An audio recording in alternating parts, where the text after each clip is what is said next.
nous voici maintenant dans une situation de putting bien particulière puisque nous avons dépassé tous les deux, comme par hasard, avec deux balles en plus, deux balles chaque. largement le drapeau, et on se retrouve avec un long putt d'une quinzaine de mètres. La question que je voulais te poser, c'est comment tu enseignes et comment toi tu gères à titre personnel ces situations-là où on a donc un long putt, on est en début de parcours, le dosage n'est pas encore mémorisé parfaitement. Comment tu fais pour t'en sortir, sachant que bien sûr l'idéal est de faire un putt, mais on va rester humain, on va dire 2 putts. Mais donc 2 putts veut dire que le deuxième n'est pas très difficile. Ça veut dire que sur le premier tu te rapproches, tu restes pas court, ok. Et ensuite, bien sûr, si tu en fais un peu trop, et bien derrière la pente te renvoie quasiment hors du green avec la vitesse ici au board. Alors comment tu fais? C'est un contexte très intéressant parce que comme tu le dis, on est dans le contexte que tu me le présentes, on est au début du parcours. Donc le putting au début est très important, il faut qu'on se mette en confiance. Si dès le début on commence à enchaîner 3 putts, ça va pas être très bon pour le reste de la partie. Donc là en l'occurrence on ne va pas être trop court parce qu'il va nous rester encore un putt en descente. On ne va pas être non plus trop derrière parce que sinon on va avoir un putt compliqué un petit peu en montée, même si je suis plus trop favorable pour un putt en montée qu'en descente. Mais bon, là en l'occurrence, la priorité c'est le dosage, comme tu l'as dit. Donc comment on fait? La routine pour moi c'est primordial au putting, surtout quand on n'a pas eu le temps de s'échauffer avant.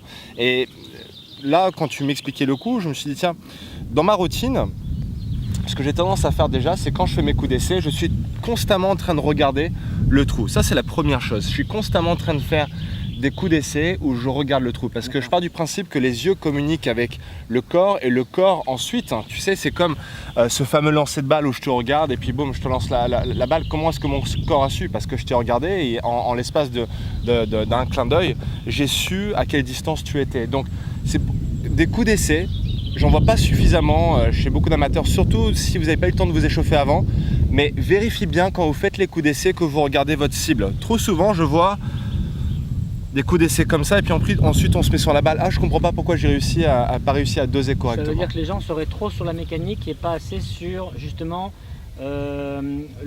l'attention portée à télémétrer, c'est ça?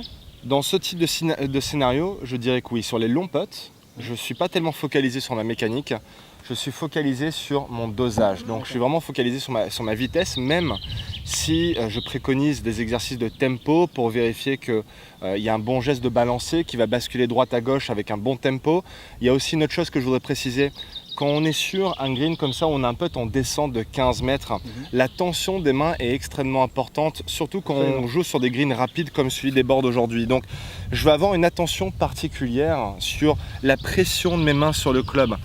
En général, je dis quand les greens sont très rapides, essayez de tenir votre club un peu plus léger. Et quand par exemple on est en hiver où les greens sont un peu plus lents, je dis on peut s'autoriser à le serrer un peu plus fort. Ça c'est juste ma vision personnelle de voir les choses. Je sais que ça a aidé énormément d'amateurs. Maintenant, il y a plusieurs façons de voir les choses au putting, mais je pense que, encore une fois, on est intéressant de voir quelles sont justement tes priorités. Le plus important chez les pros, c'est de connaître leurs priorités. On peut appeler ça aussi des préférences, mais je préfère priorité. Ça veut dire c'est les points sur lesquels tu vas immédiatement insister auprès de tes élèves en stage, et puis pour toi aussi à titre personnel, parce que souvent on apprend aussi à nos élèves ce qui marche pour nous. Et donc cette situation-là est une situation qu'on vous a décrite parce qu'elle est réelle.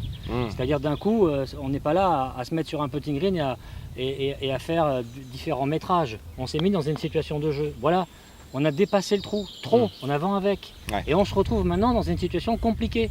C'est pas juste un putt à 15 mètres. C'est un putt à 15 mètres dans un climat émotionnel. Et ensuite, c'est avec le risque, bien sûr, visible, que si on est trop long, mais on dépasse et on ressort du green. Et toi, tu nous dis, écoutez, les amis, faites votre routine, déjà, ça va déjà vous occuper l'esprit sur des bonnes choses. Oui, si je peux parler de ma routine en 3 étapes, en fait, là, pour ce scénario en particulier, donc moi, je dessine plusieurs lignes sur ma balle, ça m'aide à aligner ma balle. Donc, ou aligner en direction là où je veux l'envoyer. Donc là, ce que je vais faire, c'est que, vous voyez, le drapeau est toujours dans le trou. Donc, ce que je ferai, c'est déjà, je demanderai à mon partenaire pas d'enlever le drapeau, mais je le garde.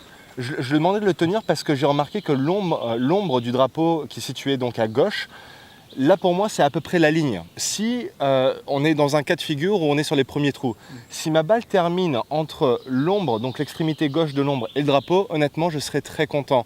Donc je vais demander à mon partenaire, tiens, est-ce que tu peux... Tu veux y aller? Ouais. Ok, bah d'accord, pas de souci. Donc je vais demander à Michel, tiens Michel, est-ce que tu peux me tenir le drapeau? Là ce que je vais faire, c'est que je vais aligner ma balle sur le drapeau, ou l'ombre du drapeau.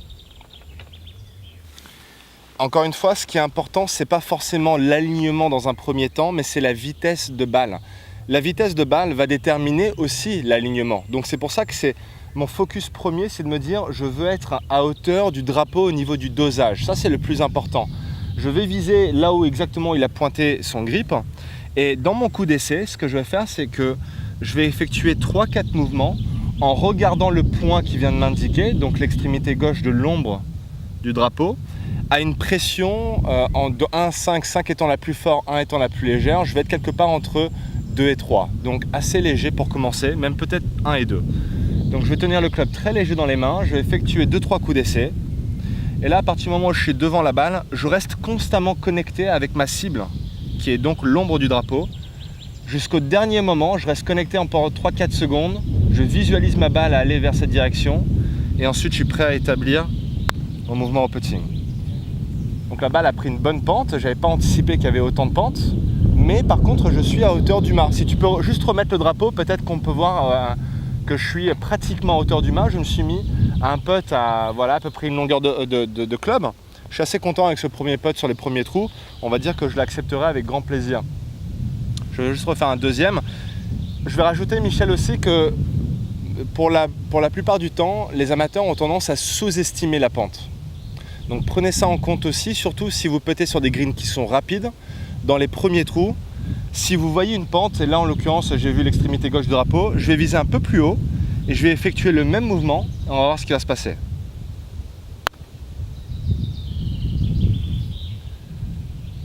Donc là la ligne était meilleure, j'ai fini à peu près un peu plus long celle-là, j'ai dépassé un tout petit peu, je suis presque à une longueur de club. Donc voilà, là les premiers trous, je suis en train de commencer à sentir un petit peu la vitesse des greens. Des petites astuces comme ça de demander à votre partenaire, donc là c'est Michel aujourd'hui, de dire tiens est-ce que tu peux me tenir le drapeau, même si la majorité du temps j'aime bien que le drapeau soit enlevé. Sur des putts qui sont très longs et je ne suis pas encore dedans, je ne suis pas encore dans la partie, je vais dire tiens-moi le drapeau, comme ça moi je prends le point de repère sur l'ombre. Michel? Ouais, je ne peux qu'adhérer une fois encore à tout ce que tu as dit et je le compléterai, c'est tout, je le compléterai par cette notion de relâchement. Mais pourquoi? Eh bien, c'est pour percevoir un poids, le poids du putter. Et plus on a des putters qui sont légers, plus il faut se relâcher. Parce que dès qu'on va mettre une pression de vouloir bien faire ou de vouloir contrôler les choses, on ne va plus ressentir le poids de la tête de club. Et c'est la perception du poids qui, couplée au visuel, nous fait doser. Oui. Nous qui sommes sudistes tous les deux, même si tu vis à Paris, mais j'espère qu'un jour tu reviendras dans le sud, tu sais, nos joueurs de pétanque, ouais, même les débutants, ouais, quand on les voit, qu'est-ce qu'ils font? Ils soupèsent la boule. Oui. Ils soupèsent la boule et après ils arrivent à la lancer et à bien télémétrer là où est le cochonnet. Ouais. Et bien c'est cette perception de poids couplée au visuel qui donne un influx à nos muscles pour bien doser. Donc dans ces situations-là, la perception du poids, c'est lui, oui, mais plus, c'est elle. Oui. Parce que si ma balle maintenant faisait 5 kg, la pression que je mettrais dans mes bras serait tout autre que si elle fait, je crois, 45 grammes 9, je crois, si c'est bien la précision pour la petite information. Donc, je suis entièrement d'accord avec ce que tu as dit, pour surtout sentir un poids. Vous devez vraiment percevoir ce poids. Votre seule chance d'arriver à doser quand les perceptions générales sont un peu absorbées par la pression d'une compétition de club, par ce manque de lucidité. Ça nous est à tous arrivé de très bien doser sur le putting green et quand on arrive là, on se sent moins bien pour X raison, il y a du vent, le vent nous pénètre dans les oreilles, on est un peu perturbé, on ne ressent pas tout, on n'est pas sûr de soi. Notre seule chance, c'est ce que tu as dit. Notre seule chance, c'est ressentir le poids. Et je dirais, si je devais avoir un repère supplémentaire au dernier moment, ça serait de faire plutôt un geste ample et calme ample et calme, avec un peu plus de ressenti côté droit. Je parle pour le dosage. Donc je me mets en position. Je fais comme toi, Lewis. Je regarde le trou, je fais mes mouvements d'essai en mettant un 1 sur 10 au niveau de la pression. D'accord. Une fois que je suis en place, ma balle est bien positionnée, je regarde une dernière fois ma cible et je pars sur un mouvement ample et calme. Et je fais vraiment confiance à mon côté droit. Ah, donc depuis tout à l'heure au niveau du dosage. Au dosage, on est bon. Ce qui est notre priorité. Priorité, c'est le dosage. On n'a pas vraiment pris le Voilà. temps de regarder la ligne. Non, on n'a rien fait. D'aligner. Pour le coup.